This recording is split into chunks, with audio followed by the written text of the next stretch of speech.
Storm Shield app from the Storm 5 Weather Team. We are back on MorningLine. Thanks for joining us, talking kind of land and real estate and all of that with Gabriela Lira. She's a real estate broker with Compass. It's good to have you on. Thanks for coming on this morning. So, yeah, we could take some phone calls, 737-7587, if people would want to ask questions about the marketplace right now. As we just said, it's very hot. There's nothing new on that front. Do you have clients sometimes that ask you, look, we'd like to find something here in the Nashville area? What area might be some that you say have not yet exploded to the point where you can't find maybe some reasonable prices? Any thoughts on regions of the city that, you know? Sure. We're looking at Rutherford County. Oh, okay. Outside the county of Davidson, but Rutherford, sure. Right? All right. Like Murfreesboro? Murfreesboro. We're looking at areas like Maury County. Columbia is really coming into its own right now. Yeah. Has a beautiful little town square over there. It is a nice square there. Then if you want to go the other direction, you can go to Madison. Madison also has lots of new development coming in there, and it's still reasonably affordable. Those are a few areas. So some of the I guess now you're thinking if these are individuals that maybe work in the city, you have to gauge how far you're willing to commute. Yeah, some of these places are not extremely far, 20, 30-minute drive. Oh, yeah, you're right. Okay. Mount Juliet's where I used to live over in Wilson County. Yeah. Now, that's exploded to the point where it's so crowded, it's absurd. So we moved a little farther to Lebanon, which is another area. That's as far as I'm willing to drive. But beyond that, Watertown. Okay, I'm just boom, boom, boom. Now, Watertown, I've heard even areas like that are getting more expensive. I mean, does it surprise you at all when you see, even as you go out, the costs that are involved? Or you've seen it enough that you know exactly what to expect? It doesn't surprise me. That's what usually happens. You start at the core and people start working their way out, but trying to stay as close as possible because affordability. Yeah, that's what it comes down to, whether or not you can afford it. And the farther out, then you're saying from the city, the more likely you're able to find an affordable place. Springfield is another place. Right. Where I've seen some of my clients go. You could get a brand new house there for around $350,000. Is that about, it's interesting, $350,000, which is, it used to be like a lot. That sounds very reasonable in today's marketplace. For a brand and that's a new house. 3-bedroom, 2-bath home with a possible bonus room.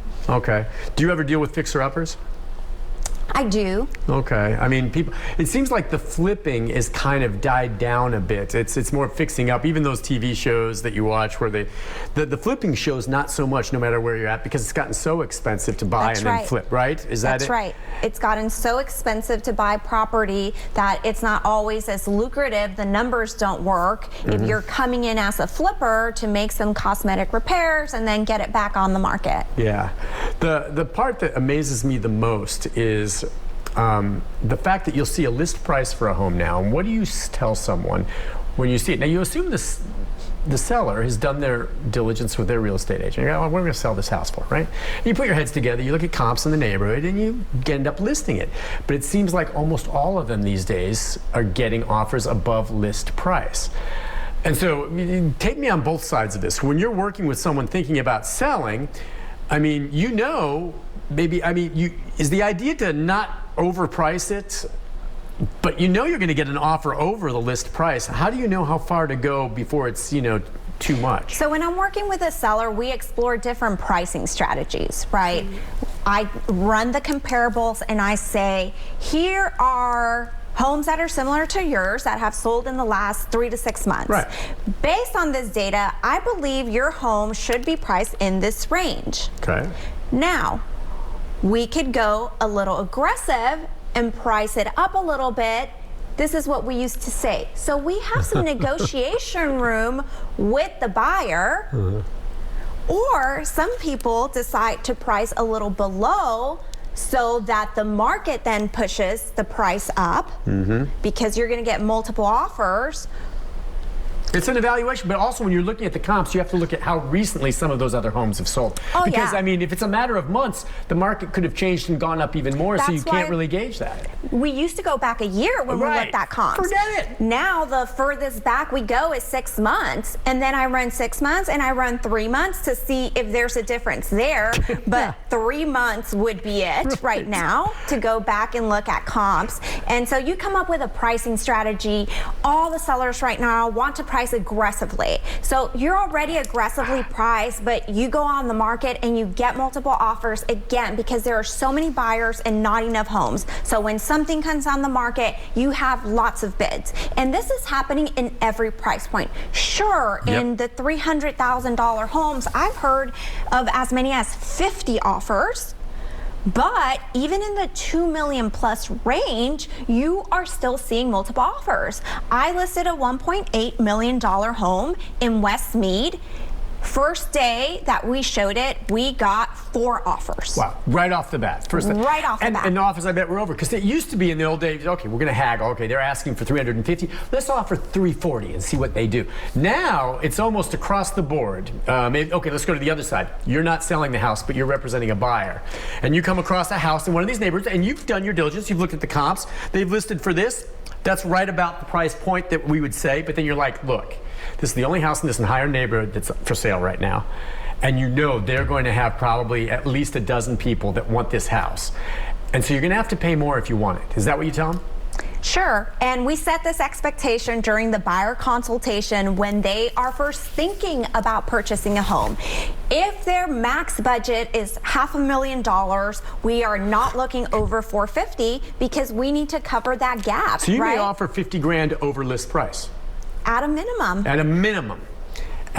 Okay, and I totally understand how that works. I'm sitting here thinking about this, and I read another study recently that the Nashville market is the most inflated market because of what you just said, of folks paying more than the actual value of that down house. And you're like, well, wait a second, Nick, the value is whatever they'll take for it and what it takes for you to get. But I'm saying, when this stuff settles down, and it's going to settle down, and you've paid $50,000 to $100,000 over what the basic list price really was, your home's not going to be worth what you paid for it.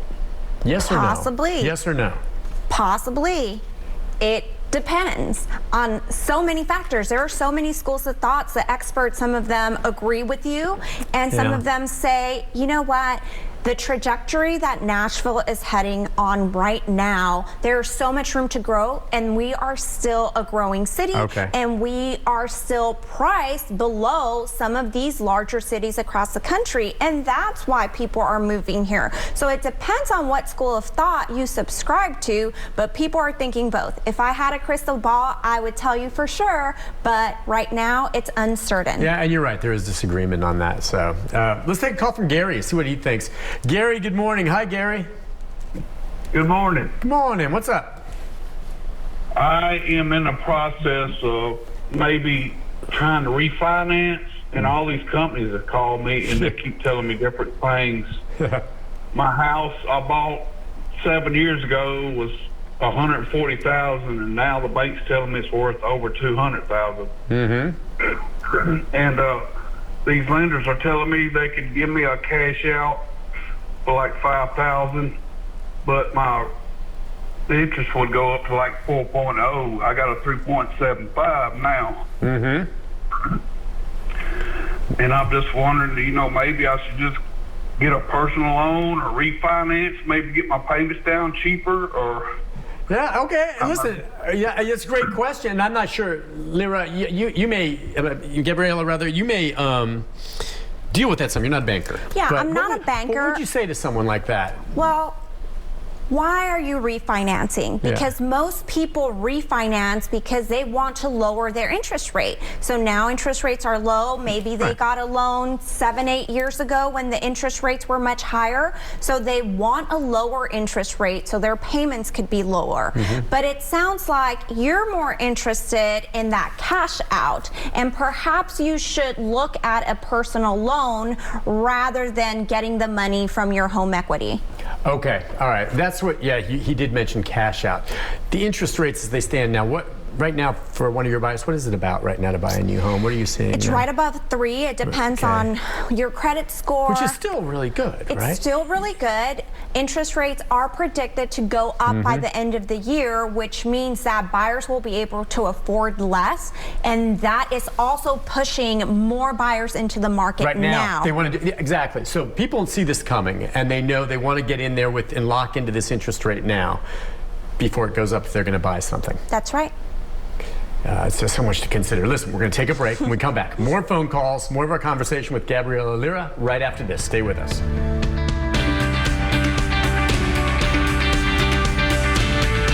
This is a Storm 5 weather update.